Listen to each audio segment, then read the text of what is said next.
बिस्मिल्लाहिर्रहमानिर्रहीम। अब जो टॉपिक हम स्टडी करने वाले हैं उसे हम कहते हैं ट्रांजिस्टर। तो पहले मैं ट्रांजिस्टर को लिख देता हूं।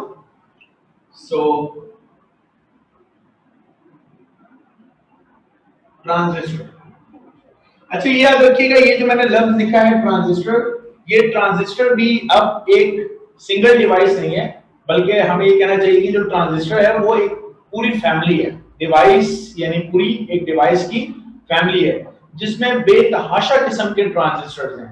ठीक है, हम जिस ट्रांजिस्टर को स्टडी कर रहे हैं जो कि हमारे इंटरमीडिएट के कोर्स में दिया हुआ है उसे हम कहते हैं बीजेटी ट्रांजिस्टर। तो ये जो ट्रांजिस्टर है ये बेसिकली, अगर इसका मैं पूरा नाम लिखूं तो ये कहलाते हैं बीजेटीज।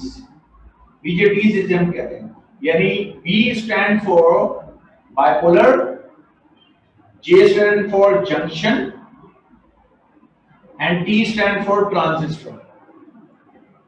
तो ये बाइपोलर जंक्शन ट्रांजिस्टर कहलाते हैं हमारे पास, और इसको आप कह सकते हैं कि करंट कंट्रोल डिवाइसेस हैं। हम इसको एक और नाम भी देते हैं, हम इसे कहते हैं कि they are the current controlled devices. अच्छा, करंट कंट्रोल डिवाइस क्यों कहते हैं, जब मैं इंशाल्लाह आगे जाऊंगा तो ये जरूर बताऊंगा कि करंट कंट्रोल क्यों है, लेकिन अगर रह जाए तो जरूर मुझसे पूछ लेना, ठीक है। अच्छा, अब हमारे पास जो ट्रांजिस्टर है वो ट्रांजिस्टर बेसिकली है क्या। ट्रांजिस्टर का ये जो लफ्ज है इसके मीनिंग हमारी किताब में बहुत अच्छे से दिए हुए हैं, जिसको उसने लिखा है ट्रांसफर ऑफ रेजिस्टेंस। इसको उसने लिखा हुआ है कि ट्रांजिस्टर का मतलब है ट्रांसफर ऑफ रेजिस्टेंस। इसका मतलब ये हुआ कि ये एक ऐसी डिवाइस है जो कि अपनी रेजिस्टेंस को ट्रांसफर कर देती है कि वो रीजन जहां पे रेजिस्टेंस पहले कुछ और थी, करंट के फ्लो की वजह से वहां पर रेजिस्टेंस चेंज हो जाती है। ये भी चीज हम देख लेंगे क्या है। हम आमतौर पर ट्रांजिस्टर को कैसे डिफाइन करते हैं, हम इसे कहते हैं 3 लेयर डिवाइस है, लेकिन बेताशा डिवाइसेस 3 लेयर हमारे पास डिवाइसेस होती हैं। हमारे कहने का मतलब ये है, एक डेफिनेशन हम ऐसे करते हैं कि अगर हम दो पी टाइप मटेरियल के दरमियान एक एन टाइप मटेरियल को सैंडविच बना दें, देख रहे हैं, दो पी टाइप मटेरियल के दरमियान एन टाइप को क्या कर दिया, सैंडविच बना दिया, तो इसको हम कहते हैं पी एन पी। अच्छा, कैपिटल से लिखो या इसको स्मॉल से लिखो, पी एन पी एक ही बात है, ठीक है। बहुत सारे जो फॉरेनर राइटर हैं वो इसको स्मॉल पी एन पी से भी लिखते हैं और कैपिटल पी एन पी से भी लिखते हैं, इससे कोई फर्क नहीं पड़ता, चाहे तो इसको आप कैपिटल लिखें स्मॉल लिखें। इसी तरीके से अगर आप इसको देख रहे हैं तो फिर आपके ध्यान में ये बात भी आ रही होगी कि हम ऐसे भी कर सकते हैं कि हम दो एन टाइप मटेरियल के दरमियान एक पी टाइप मटेरियल को क्या कर दें, सैंडविच कर दें, राइट। तो यहां से दो टाइप हमारे पास आ गई, this is known as NPN transistor and this is PNP. तो ये एनपीएन स्मॉल में भी लिखा जा सकता है। अच्छा जी, अब यहां पर ये बात याद रखिएगा कि ये हमारे पास 3 बेसिकली मटेरियल हमारे पास मौजूद है। इसमें से एक को हम कहते हैं एमिटर कहते हैं, ई से हम रिप्रेजेंट करते हैं, ई से, but this E is emitter. इस दरमियान वाले को हम कहते हैं, जिसको सैंडविच किया होता है, बेस, और फिर इसको हम कहते हैं सी फॉर कलेक्टर। मैं लिख देता हूं, यहां पे हमारे पास ई का मतलब है एमिटर और बी स्टैंड फॉर बेस और C स्टैंड फॉर कलेक्टर, ठीक है। तो इसी तरीके से यहां पर ये हमारे पास एमिटर है, ये दरमियान वाला जो है ये हमारे पास जिसको सैंडविच किया हुआ है बेस है, और फिर ये हमारे पास क्या है, कलेक्टर है हमारे पास, राइट। अच्छा, अब एक चीज शायद इसको देख के आपके जहन में आ सकती है और वो ये आ सकती है कि आप देखें कि एमिटर और कलेक्टर सेम मटेरियल है, एमिटर और कलेक्टर जो है वो सेम मटेरियल है। तो क्या हम ऐसा कर सकते हैं कि एमिटर की जगह पे कलेक्टर को और कलेक्टर की जगह पे एमिटर को यूज कर लें। मैं कहना ये चाह रहा हूं कि जो कलेक्टर है उसको मैं एमिटर कह दूं और जो एमिटर है उसको मैं कलेक्टर कह दूं। क्या हम लोग ऐसा कर सकते हैं? द आंसर इज नो, हम ऐसा नहीं कर सकते।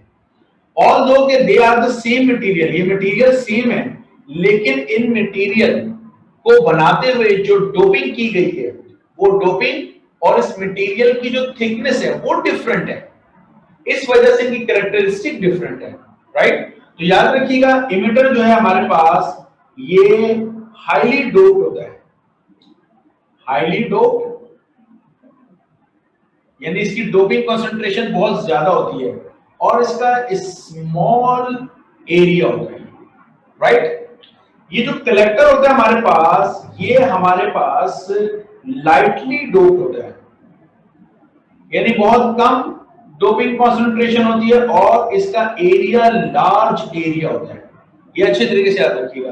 बाकी बेस तो डिफरेंट मटेरियल है, लेकिन बेस जो है ये याद रखिएगा is a very thin layer, बहुत ही बारीक लेयर होती है हमारे पास ये बेस। यानी अगर आप मुझसे कहें कि मैं एक्चुअल तस्वीर बनाऊं तो कुछ एक्चुअल तस्वीर मुझे इस तरीके से बनानी चाहिए ट्रांजिस्टर की। देखिएगा कि ये मुझे बनाना चाहिए इस तरीके से कि ये है एमिटर और ये इस तरीके से मुझे बनाना चाहिए कि ये है बेस और फिर ये मुझे बनाना चाहिए कलेक्टर। सो बेस बहुत थिन लेयर होती है, एमिटर का एरिया भी बहुत कम होता है, कलेक्टर का बहुत ज्यादा एरिया होता है। वैसे कलेक्टर का नाम सजेस्ट कर रहा है, कलेक्टर का मतलब है कि ये कोई चीज क्या करेगा, कलेक्ट करेगा। अब क्या कलेक्ट करेगा? ऑब्वियस सी बात है, हमारी डिवाइसेस में जो चीज है जो कलेक्ट करने वाली है, जो मूव करने वाली है, वो है चार्ज कैरियर।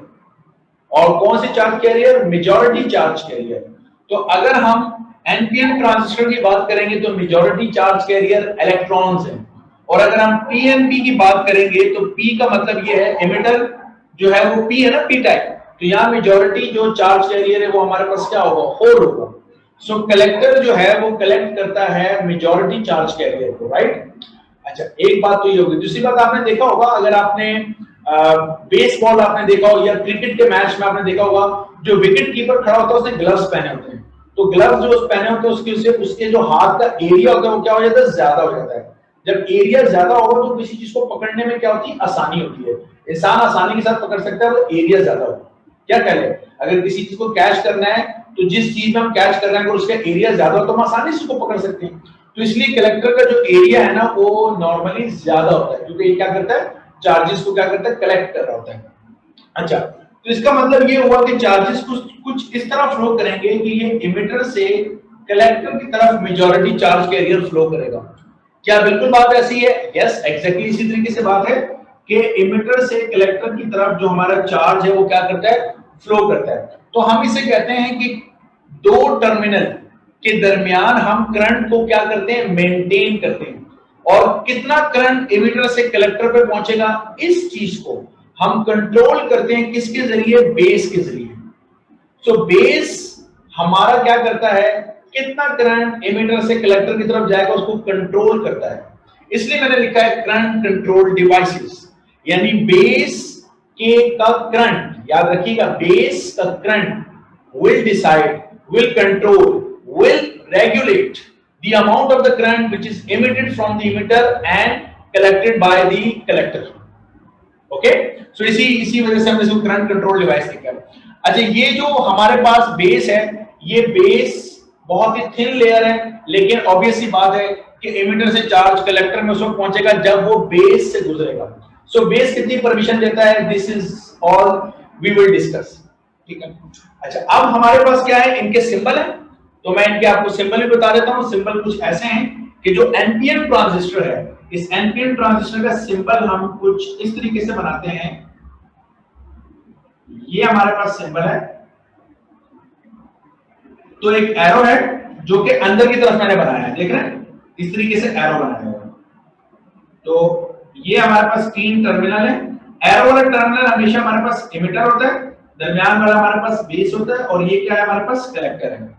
इसी तरीके से अगर मैं एनपीएन ट्रांजिस्टर का सिंबल बनाऊंगा तो वो मैं यहां बना लेता हूं, ठीक है? इसका सिंबल मैं यहां बना लेता हूं।